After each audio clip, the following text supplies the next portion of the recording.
বন্ধুরা, আশা করি তোমরা সবাই ভালো আছো। তো আমার চ্যানেলে তোমাদের সবাইকে স্বাগতম। আজকে আমি একটি খুব গুরুত্বপূর্ণ বিষয় নিয়ে আলোচনা করব, যেটা প্রত্যেকটা মানুষ এবং আমাদের পশ্চিমবঙ্গবাসী হিসেবে প্রত্যেকের এটা প্রয়োজন, এবং ছাত্রছাত্রী হিসেবে তো প্রত্যেকেরই প্রয়োজন, কারণ বিভিন্ন পরীক্ষার ক্ষেত্রে আমাদের এই ম্যাপটি আঁকাতে হয় এবং সেখান থেকেও আমরা জিওগ্রাফিতে প্রচুর নম্বর পাই। তো কীভাবে ম্যাপটা আঁকাবো সে সম্পর্কে আজকে আমরা আলোচনা করবো। তার আগে যারা এখনও চ্যানেলে সাবস্ক্রাইব করোনি তারা অবশ্যই সাবস্ক্রাইব করে নাও এবং বেল আইকন ক্লিক করে রাখো, যাতে পরবর্তী ভিডিও তোমরা দেখতে পাও। তাহলে শুরু করা যাক আজকে শর্টকাট প্রসেস।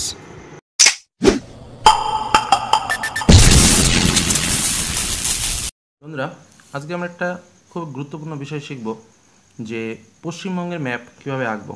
তো আমি তোমাদের জন্য কিছু শর্টকাট ট্রিক্স এবং সিস্টেম, যাতে করে তোমাদের পশ্চিমবঙ্গের ম্যাপ আঁকতে কোনো সমস্যা না হয় এবং তোমরা পরীক্ষায় খুব সুন্দরভাবে ম্যাপটা আঁকতে পারো, তার একটা শর্টকাট প্রসেস আমি তোমাদের সামনে তুলে ধরছি।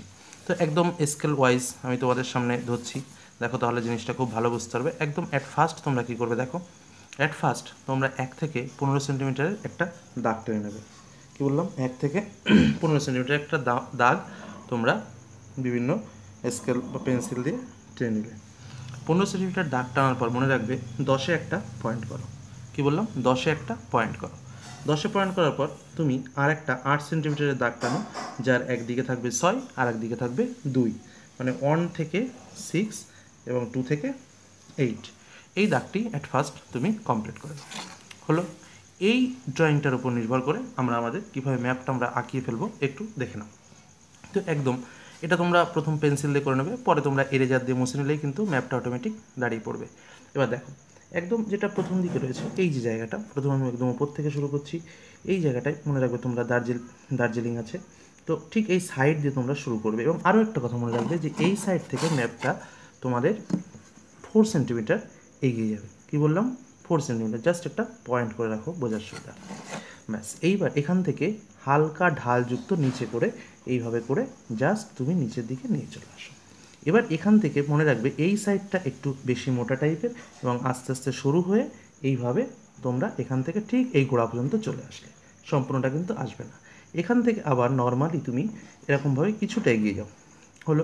এইবার দেখো মজার জিনিসটা কোথায়, এই একই ম্যাপ এখান থেকে এসে এই জায়গাটা একটু প্রবেশ করবে, এবং প্রবেশ করে তারপরে আবার বাইরে বেরিয়ে এসে এখানে যথারীতি দক্ষিণ দিনাজপুর বেরিয়ে যাবে। দক্ষিণ দিনাজপুর থেকে বেরিয়ে আবার মজার জিনিসটা কি, আবার এখান থেকে কিন্তু ভেতরে প্রবেশ করবে।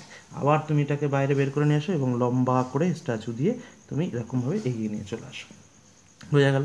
হয়ে গেল কিন্তু দিকের ম্যাপ। এবার দেখো এই দিকটার মজাটা কী হচ্ছে, এই সেম টু সেম তুমি নিয়ে চলে আসো, জাস্ট একটু মোটা করে। এই জায়গাটা মালদার এই জায়গাটা একটু উঁচু করে দাও, উঁচু করে দিয়ে পুরো এই যে তোমার নিচে যে দাগটা রয়েছে এই দাগ ছাড়িয়ে পুরো এই পর্যন্ত এগিয়ে আসো। ব্যাস, হয়ে গেল। এবার দেখো এই পর্যন্ত এগিয়ে আসার পর হালকা শেড নিয়ে তুমি আস্তে আস্তে করে একদম নিচের দিকে এই পর্যন্ত নিয়ে চলে যাও। নিয়ে গিয়ে এই জায়গা থেকে শুরু হয়ে গেল স্বাভাবিকভাবে আমাদের নদী, যেটা গঙ্গা নদী। ব্যাস, এই চলে আসলো। আর এই দিক থেকে অটোমেটিকভাবে তুমি এটা জয়েন করে দাও। দেখো সুন্দরভাবে তোমার পশ্চিমবঙ্গের ম্যাপটা তৈরি হয়ে গেল। কি বুঝতে পারলে কি তোমরা কিছু? দেখো এই হলো তোমাদের পশ্চিমবঙ্গের ম্যাপ। আশা করি তোমরা এবার যে ম্যাপই আসুক না কেন তোমরা খুব সুন্দরভাবে আঁকাতে পারবে। তবু একটু মনে রাখো, এই জায়গাতে আমি যেটা সমান করেছি একদমই সমান হয় না, কারণ এটা জাস্ট একটা গেজিং, এরকম হালকা একটা শেড হয়। এদিকটা দিয়ে একটুখানি বাঁকা হয়, এই দিকটা দিয়ে একটুখানি উঁচু হয়, এরকম। কিন্তু যেহেতু পরীক্ষার ক্ষেত্রে কিন্তু এটা খুব সুন্দরভাবে চলবে। আশা করি তোমরা এরপরে আঁকাতে পারবে। আরও একটা শর্ট মেথড তোমাদের সামনে আমি তুলে ধরছি। দেখো এখানে আমি করে দিচ্ছি একদম শর্টকাট। যদি এর থেকেও শর্ট বা ছোট্ট জায়গার ভেতরে যদি তোমরা ছবিটা আঁকাতে চাও পশ্চিমবঙ্গে, তাহলে তোমরা কীভাবে আঁকাবে, একদম ছোট্ট করে উপরের দিকে প্রথমে এরকম করে হালকা টান দিয়ে নিচের দিকে এরকম করে নাও প্রথমে এটা, তারপরে অটোমেটিকভাবে এই দিয়ে আবার ফিরে এসে আবার বাড়িয়ে যাও। তাহলে এইখানে অটোমেটিক এই দেখো অটোমেটিক কিন্তু পশ্চিমবঙ্গের ম্যাপটা তৈরি হয়ে গেছে, এটা ছোটোর মধ্যে দিয়ে। বোঝা গেল নিশ্চয়ই? বেশ, ধন্যবাদ। তাহলে যারা এখনও সাবস্ক্রাইব করেনি তারা সাবস্ক্রাইব করে নাও।